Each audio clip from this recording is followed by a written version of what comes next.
ఆంధ్రప్రదేశ్లో ఏదైతే ప్రజల మెదళ్ళని ప్రభావితం చేయడానికి విషపూరితమైనటువంటి నీచ జర్నలిజంతో సాగుతున్నటువంటిదే పత్రికలు. పత్రికలు ఏది కూడా పత్రికా ప్రమాణాలు పాటించట్లేదు, జర్నలిజం ప్రమాణాలు పాటించటం లేదు.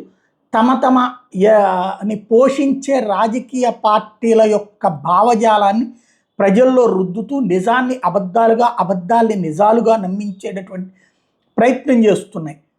దాంతోపాటుగా ప్రజలని తప్పుదోవ పట్టిస్తున్నాయి, ప్రజలని మోసం చేస్తున్నాయి, నీచ జర్నలిజాన్ని రుద్దుతున్నాయి. ప్రధానమైనటువంటి 3 పత్రికలు కూడా. దరిద్రం ఏంటయ్యా అంటే జనాలు కూడా వీళ్ళని ఆదరించడం మానేశారు. ఆంధ్ర రాష్ట్ర జనాభా ఎంత? 5 కోట్లు. తాజాగా ఏదైతే పత్రికల సర్క్యులేషన్ లెక్కలు చెప్పేటటువంటి ఆడిట్ బ్యూరో ఆఫ్ సర్క్యులేషన్ లెక్క చెప్తోంది ఏంటంటే ఆంధ్రప్రదేశ్లో ఈనాడు సర్క్యులేషన్ హయ్యెస్ట్ 6,51,137. అంటే 5 కోట్ల జనాభా ఉన్నటువంటి రాష్ట్రంలో ఈనాడు సర్క్యులేషన్ కేవలం 6,51,137. సాక్షి ఇదివరకు వాలంటీర్ల ద్వారా పేపర్లు అమ్మించారు, వాలంటీర్ల ద్వారా చేస్తే తప్పి దానికి దిక్కు లేదు అన్నటువంటి చెప్పుకొచ్చినటువంటి సాక్షిది ఆ వాలంటీర్లకి పేపర్లు కొనేది తీసేసి ప్రభుత్వ కార్యాలయాల్లో పేపర్లు కొనడం తీసేసిన దాని సర్క్యులేషన్ ఈనాడు తర్వాత స్టేజ్లో 6 లక్షలు దాటి ఉంది.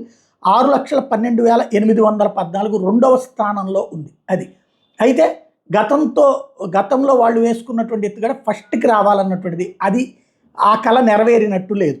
ఇకపోతే అది 6 లక్షలు దాటి ఉంది. అంటే ఈనాడు 6,51,137, సాక్షి 6,12,814.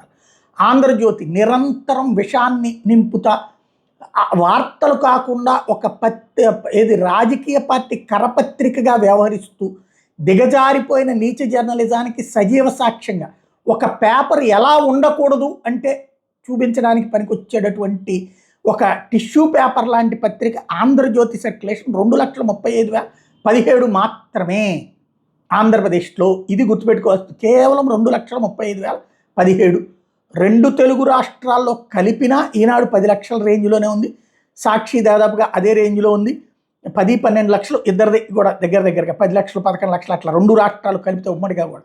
జ్యోతిది 2 కలిపినా కూడా 4-5 లక్షలు. ఇది పరిస్థితి. అంటే 2 రాష్ట్రాలు కలిపితే ఇక్కడ 5 కోట్లు, అక్కడ ఒక 3 కోట్లు, 8 కోట్లలో కలిపినా కూడా 10 లక్షలు మించలేదు.